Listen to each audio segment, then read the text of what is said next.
Trump के Saudi अरब और खलीज के रहनुमाओं के साथ मुज़ाकरात के एजेंडे में 10 अहम मौज़ूआत भी शामिल हैं, जिनमें इलाक़ाई सलामती, तवानाई, दिफा और इक़्तिसादी ताउन नुमायाँ तरीन हैं। ट्रंप इस दौरे के बाद 15 मई को कतर और 16 मई को मुत्तहिदा अरब अमारात का दौरा भी करेंगे।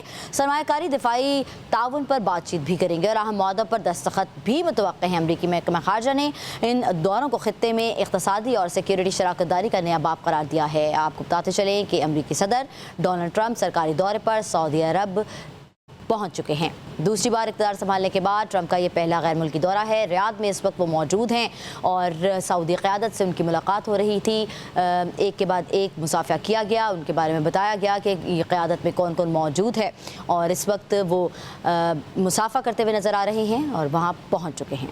जी, आपको बताएं कि डोनाल्ड ट्रंप अब से कुछ देर पहले रियाद पहुंचे हैं और मोहम्मद बिन सलमान ने उनका इस्तकबाल किया है और इस वक्त उनकी काबीना से उनका तारुफ करवाया जा रहा है। डोनाल्ड ट्रंप जो कि एयरफोर्स 1 में पहुंचे हैं और कुछ ही देर पहले वो अपने तैयारे से बाहर निकले और यकीनी तौर पर सफारती लिहाज से ये एक अहम दौरा है। कुछ अहम मामला जो है वो इस दौरे में तय किए जाएंगे और अपने इक़्तिदार संभालने के बाद पहली बार वो गैर मुल्की दौरे पर पहुँचे हैं। अमरीकी सदर खलीज ताउन काउंसिल के ख़ुसूसी इजलास में भी शरीक होंगे, जबकि गैर मुल्की मीडिया रिपोर्ट्स के मुताबिक दौरे का बुनियादी मकसद सऊदी अरब के साथ वसी सरमाकारी मुआहदे को ख़त्मी शक्ल देना है, जिसके तहत दोनों ममालिक के दरमियान इक़्तिसादी ताउन को फ़रोग़ मिलेगा। ट्रंप के सऊदी अरब और खलीज के रहनुमाओं के साथ मुज़ाकरात के एजेंडे में 10 अहम मौज़ूआत भी शामिल हैं, जिनमें इलाक़ाई सलामती, तवानाई और दफ़ाई और इक़्तिसादी ताउन नुमाया तरीन है।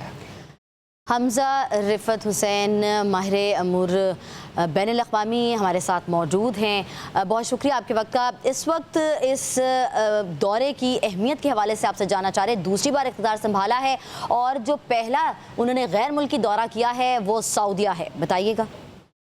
इम्पोर्टेंट बात यह है कि डोनाल्ड ट्रंप ने ये जो मशरक़ वस्ता का जो दौरा किया है, ये अमेरिका के ट्रिलियंस ऑफ डॉलर्स और बिलियंस ऑफ डॉलर्स की इन्वेस्टमेंट्स के लिए है।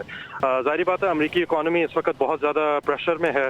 डोनाल्ड ट्रंप का हमेशा से एक आप कह सकते हैं मेक अमेरिका ग्रेट अगेन के ऊपर ज़्यादा जोर दिया गया है, जिसके अंदर डोमेस्टिक इकोनॉमिक पॉलिसीज़ जो हैं वो फॉरेन इन्वेस्टमेंट से और ऑयल रेवेन्यू से आ सके। दूसरा जो बहुत अहम नुक्ता है इस दौरे का, वो उसमें 3 डे दौरा है। इसमें एक सऊदी अरब का ट्रिप है, एक मुत्तहिदा अरब अमारात का ट्रिप है और एक कतर का है। उन्होंने इजराइल को इस दफ़ा स्नब किया है और इस दफ़ा इजराइल का दौरा प्रेसिडेंट डोनाल्ड ट्रंप नहीं कर रहे और ये बड़ा एक हैरान कुन चीज़ है, क्योंकि सेकंड टर्म के अंदर जो है वो फर्स्ट टर्म की तरह नहीं है कि उन्होंने इजराइल का दौरा किया और फिर सेटलमेंट्स को जो है ऑफिशियलाइज करने के ऊपर ज़्यादा जोर दिया गया। इस दफ़ा इस चीज़ का नहीं हो, तो ये बेसिकली बुनियादी तौर पर अमरीकी इन्वेस्टमेंट्स को कंसोलिडेट करने की बात है।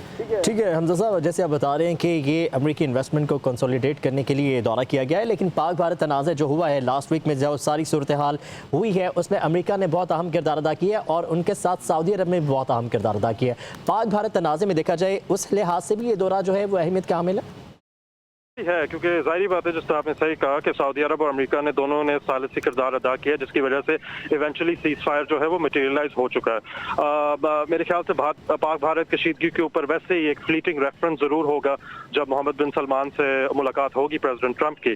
तो ये दोनों जो मुल्क हैं ये पाकिस्तान के स्ट्रेटेजिक पार्टनर्स हैं, बहुत बड़ी एक्सपोर्ट इकोनॉमीज़ हैं जिस पे पाकिस्तान से एक्सपोर्ट रेवेन्यू भी आता है और बहुत बड़ा डायस्पोरा भी है। तो पाकिस्तान, अमेरिका और सऊदी अरब के जो ताल्लुकात हैं वो बहुत ही अहम एक आप कह सकते हैं रिलेशनशिप रहा है, जिसकी वजह से ये हिंदुस्तान के साथ जो कशीदगी है वो कम हो सकी है।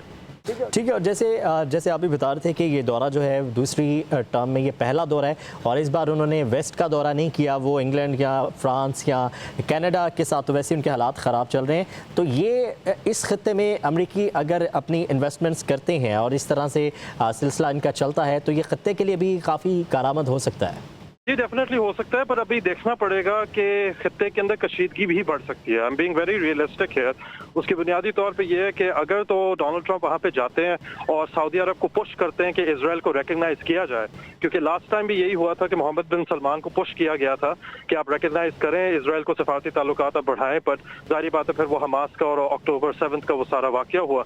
तो ये भी देखना होगा कि अगर तो ट्रंप ने इस किस्म का कोई प्रपोजल रखा तो उससे जो मशरक़ वस्ता की जो ओवरऑल स्ट्रेटेजिक स्टेबिलिटी है और उसका जो ओवरऑल आप कह सकते हैं रीजनल प्रोफाइल है वो किस तरह से मुतासर होती है। तो मेरे ख्याल से ये खुशाइन बात है कि इन्वेस्टमेंट्स की बात कर रहे हैं। ये जो है इन्वेस्टमेंट्स एक रिकरिंग थीम होगा इस पूरे दौरे के अंदर, पर थोड़ा सा हमें स्केप्टिसिज्म से भी देखना चाहिए कि डोनाल्ड ट्रंप इजराइल के हवाले से क्या प्रपोजल रखते हैं। ठीक है, हमजा रिफत हुसैन साहब माहिर बैन अल-अक़वामी अमूर हमारे साथ मौजूद हैं। अमरीकी इन्वेस्टमेंट को कंसोलिडेट करने के लिए यह अहम दौरा है और इसके साथ पाक भारत तनाज़े की सूरत में भी ये डिप्लोमेटिकली एक अहम दौरा है। सदर ट्रंप अपने दूसरे टर्म में पहले गैर मुल्की दौरे पर सऊदी अरब पहुँच चुके हैं।